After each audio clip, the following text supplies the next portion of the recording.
本视频将为易烊千玺2025年演唱会做法借运事件的结局和最终面临的后果做一个深度推演和预测。第一部分，傀儡与幕后贵人的推论。能够策划如此大型而且布局精巧的法事，绝非该明星和经纪公司可以单独完成的，这其中必然有更深层次的背景。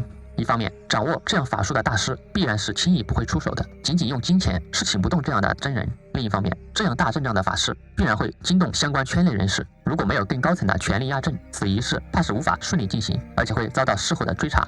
第三方面，如果仅仅是为了延续新运或者增加路人缘，完全可以以养小鬼这种极为隐秘的方式来实现，没必要搞这么大。所有的分析都指向一个结论，这后面必然有隐藏的大 boss。所以我得出以下2点推论。第一，能量导管与最终容器。易烊千玺在此局中扮演的是一个能量导管或者是1级容器的角色，他站在台前，利用自己独特的身份去汇集能量，但是这些汇集起来的最精准的气运，通过更隐秘的法阵或者契约，被一个幕后的最终的容器，也就是幕后权贵大 boss 给2次抽取。第二个推论，收益与代价的不对等。那位幕后的贵人至少拿走了最核心的90%以上的好处，而易烊千玺作为导管或者初级容器，可能只留下了10%的残羹剩饭。但是这10%已经足够让他维持事业巅峰数年甚至更久。然而整场法事最大的业力和因果却会因为他这个公开的仪式主角而被锁定在他身上，他成了那个站在最前方的业力避雷针。我的推论完美的解释了为何有人敢冒天下之大不韪，策划如此惊天的法事，因为真正的操盘手从一开始就为自己准备好了替罪羊，他们深知反噬之可怖，所以绝不会亲自上阵，他们需要的只是一个完美的容器和替身。第二部分，结局预测。必然的反噬与触发契机。常言道，善恶终有报，天道好轮回，不信抬头看，苍天饶过谁。他们这种逆天之举必然遭致反噬，也并非简单的用报应2字来表述，也不会是那种迟到数十年失去了意义和威严的迟到的正义。玄学法则中的反噬并非简单的死后审判，它在这个物质世界是有着明确的清晰的触发逻辑和爆发模式。反噬何时降临，主要取决于以下几个变量。第一，仪式本身的有效期。任何法事都有其力量边界和时效，其有效期长短取决于祭品，也就是粉丝能量的质量、数量，以及主持法事者的道行高低，还有仪式本身的精密程度。一场普通的法事可能只能管用1年半载，但是如此规模的献祭，其有效期维持5年、8年都是有可能。在这期间，主角确实能够享尽荣华。第二个变量，替身泥人的崩坏。那个被封印了灾厄的泥人，即使被销毁，其存在的负面业力信息并不会消失，它只是被转移到一个凡人看不见的异度空间。这个业力集合体会随着时间不断的自我腐蚀，或者被其他负面的能量吸引壮大。当它腐蚀到临界点，或者主角本人的气运开始自然的衰落时，封印就会出现裂痕。第一个小小的厄运，又是大坝崩塌的第一道裂痕。第三个变量，主角自身的德行。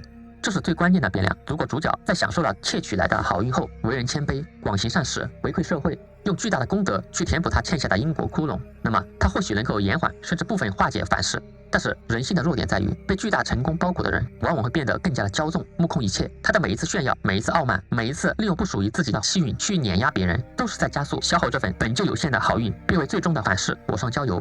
反噬的触发契机，反噬它不会凭空的降临，它需要一个扳机事件。比如说，气运的转折点可能是主角的某次重大决策失误，某次得罪了不该得罪的人，或者是仅仅是流年不利。当他自身的气运第一次出现自然低谷时，反噬的洪流就会抓住这个机会，瞬间涌入。或者是新的重大恶行，如果主角在此期间犯下新的严重的恶行，比如说触犯法律、严重伤害他人等等，这会成为压垮骆驼的最后一根稻草，会立刻触发旧账新账一起算的总清算。第三，身体或者精神的崩溃。长期承载不属于自己的庞大能量，对身体和精神是巨大的侵蚀。当他的身体或者精神状态出现严重问题，比如说重病、抑郁症等等，其本身的防御力降到最低，反噬就会趁虚而入，使其病情急转直下，药石无效。结论是，迟来的厄运并不会失去威严，反而会因为长时间的利息累积而变得更加恐怖。这场反噬不会等到其死后，而是在他享完这场盛宴，内心最为空虚、脆弱的中年危机之时，以一种总清算的姿态，将他曾经拥有的一切连本带利的一次性的全部夺走。第三部分，窃取寿元，触碰天道底线的终极罪业。现在我们来谈一下最严重的问题，窃取生命能量，也就是寿元。这种法事在极限状态下完全可以被设计为以窃取寿元为主要目的。对那些垂垂老矣的上位者来说，江山财富不过是过眼云烟，唯有命才是最珍贵的。数万年轻粉丝身上最宝贵的，正是那股蓬勃的未经损耗的生命元气。如果法事的核心目的真的是这个，那么其所到的负面业力将是天文数字，因为它触碰了宇宙法则中最根本、最不容动摇的底线——生死循环。天道岂容如此漏洞？它不会容忍。对于这种罪业，惩罚将不再是简单的反噬，而是法则层面的抹除。它可能是加速腐朽的诅咒，窃取来的寿元并非真正的生命，而是一种虚假的活力。它就像给一栋朽木房屋刷上新漆，外表光鲜，但是内里却在加速的腐烂。窃取者会发现自己的身体虽然看似健康，但是灵魂和精神却在以一种前所未有的速度枯萎。当大限真正的来临，其死亡过程会异常的痛苦和恐怖，远非自然死亡可比。2. 天命的彻底斩断。普通人作业影响的是自身和身边人，但窃取寿元这种行为相当于对天道宣战。作为惩罚，天道会彻底斩断此人的天命，这意味着他将失去一切运气的庇护，暴露在最原始、最残酷的因果律之下。任何一点小小的罪恶都会立即招致巨大的灾祸。第3，绝嗣的终极惩罚。